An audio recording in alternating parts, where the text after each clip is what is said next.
Assalamualaikum, selamat pagi semuanya. Di sini saya akan menjelaskan bagaimana cara pencatatan transaksi keuangan sederhana untuk suatu perusahaan, ya. Sebelum kalian membuat perencanaan, sebelum kalian menulis laporan keuangan, kalian harus paham dulu apa yang disebut dengan aktiva dan apa yang disebut dengan pasiva, ya. Aktiva di sini adalah harta yang dimiliki sebuah perusahaan, ya, mulai dari modal, kemudian peralatan, perlengkapan, ini termasuk harta yang dimiliki perusahaan. Misalkan ada freezer, kemudian mixer dan sebagainya, itu masuknya ke aktiva, ya. Sedangkan pasiva di sini adalah ada dua macam. Yang pertama ada kewajiban yang harus ditunaikan oleh sebuah perusahaan. Contohnya adalah hutang, pembayaran hutang, ya, cicilan dan sebagainya. Ini masuknya ke sini, ke hutang. Kemudian pasiva itu adalah modal, ya, paham ya. Jadi harus tahu dulu apa yang disebut aktiva dan pasiva. Kalau sudah, kalian buat kolom-kolom seperti ini, ya, yang isinya ada tanggal, kemudian ada kas, peralatan, perlengkapan, hutang, modal dan sebagainya. Untuk perlengkapan dan peralatan dan perlengkapan ini bisa diganti sesuai dengan harta yang dimiliki di perusahaan. Misalkan mau diganti freezer atau mungkin diganti dengan mixer dan sebagainya, boleh ditulis di sini, ya. Tuh. Kemudian di sini kita lihat di sini pada tanggal 1 itu ada transaksi, ya. Ada transaksi 20 juta. Ini kamu dapat dari mana? Kamu lihat di sini, ya. Pada tanggal 1 Agustus, Pak Rahmat menyetorkan modal sebesar 20 juta kepada perusahaan, ya. Berarti modalnya 20 juta. Ini kita masukkan ke kas, ya, tanggal 1. Kemudian kasnya masuknya ke kas 20 juta. Kemudian kita tarik di sini, modalnya ditulis 20 juta. Keterangan setor. Paham ya? Kemudian kita lihat transaksi tanggal 4. Di sini kasnya ditulis 10 juta.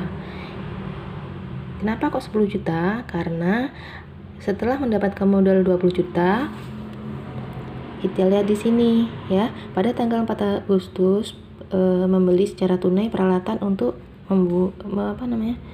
membuat kerajinan seharga 10 juta, ya. Jadi di sini peralatan 10 juta, ya. Ini harganya juga 10 juta, ya. Ini dikurangi. Jadi 20 juta dikurangi 10 juta sama dengan 10 juta. Paham ya? Dan di sini peralatannya harganya 10 juta ditulis, ya. Ini 10 juta, ini 10 juta. Terus di sini ditulis, ya, modalnya tetap 20 juta. Di sini keterangan 10 juta ini digunakan untuk pembelian peralatan. Paham ya? Kemudian tanggal 7 Agustus, ya, ingat ini kosong, ya. Kenapa kosong? Kita lihat di sini dulu. Pada tanggal 7 Agustus membeli secara kredit perlengkapan membuat kerajinan seharga 1 juta, ya. Kita tarik lagi ke sini, ya. Perlengkapan 1 juta, ya. Perlengkapan untuk pembelian perlengkapan 1 juta, ya. Di sini ditulis, di sininya juga 1 juta, ya. Di sini tidak ada transaksi dulu, ya. Di sini ingat, di sini tidak ada transaksi. Tapi ketika tanggal, di sini tulis perlengkapan, ya. Tapi ketika tanggal berapa di sini? Tanggal 15 ini ada transaksi pembayaran cicilan kredit. Coba kita cek di sini. Pada tanggal 15 Agustus membayar cicilan hutang sebesar 500.000.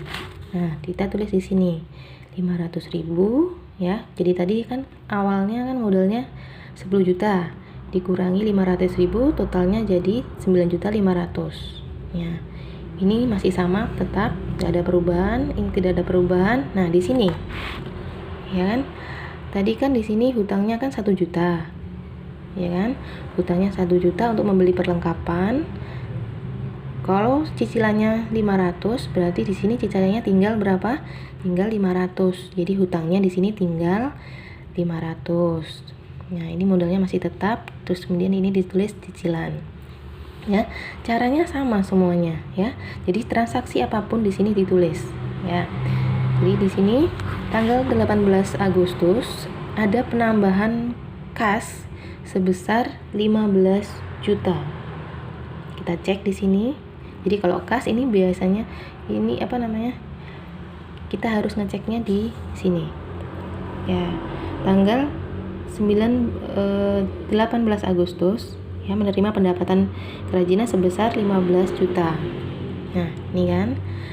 Jadi ada pemasukan, kemudian ini totalnya. Ya, bawahnya itu totalnya. Jadi total modal total kas yang dimiliki perusahaan sejumlah 24.500.000. Ini tetap ya, ini tidak berubah. Ini adalah harta ya. Kemudian ini tadi perlengkapan ya. Ini masuk harta juga, tapi kan dengan pembayaran cicilan. Karena tadi cicilnya masih 1 kali, di sininya hutangnya masih 500.000. Ya, ditulis di sini. Ya. Ini total dari atas ya, 35 dikurangi hutangnya 500.000. Jadi ini ya, sekian. Kemudian tanggal 28. Oh ya, ini. Kenapa kok ada 500.000 di sini? Ya, mana ini? Ini, tanggal setelah mendapatkan pemasukan 15 juta, ternyata di sini ada pengeluaran lagi. Tanggal 19 ini ada pengeluaran sejumlah 500.000. Kita cek. Tanggal 19. Pak Rahmat mengambil uang sebesar 500.000 untuk kepentingan pribadi. Nah, ini ditulis ya. Tadi kan kasnya terakhir 24.500.000. Diambil Pak Rahmat untuk kepentingan pribadi sejumlah 500.000. Jadi sisanya tinggal 24 juta. Paham ya? Kemudian ditarik di sini. Ini hutang, masih hutangnya yang awal tadi, yang 1 juta tadi ya. Kemudian sisanya tinggal 34.500.000. Paham ya? Ini private. Ini jadi untuk kepentingan pribadi. Kemudian di sini ada transaksi lagi tanggal 28 Agustus ya. 28 Agustus sebesar 2.500.000. Kita cek di sini. Ya, ini dapatnya dari mana? 2.500.000. Ternyata di sini pada tanggal 28 Agustus itu ada transaksi ya untuk biaya gaji, akomodasi, transportasi dan sebagainya. Totalnya 2.500.000. Kita masukkan ke kolom kas ya, 2.500.000. Kemudian 24 juta dikurangi 2.500.000 tinggal 21.500. Nah, ini ditulis ini untuk biaya ya, atau apa keterangannya terserah ya. Jadi ya, saldo modal yang dimiliki perusahaan terakhir itu adalah 32 juta ya. Ini yang dimiliki perusahaan. Jadi ini kekayaan pasifa, jadi atau kekayaan yang dimiliki oleh perusahaan. Sampai di sini paham ya? Jadi kalau kurang paham nanti bisa langsung chat ke saya. Nanti akan saya jelaskan lagi. Terima kasih.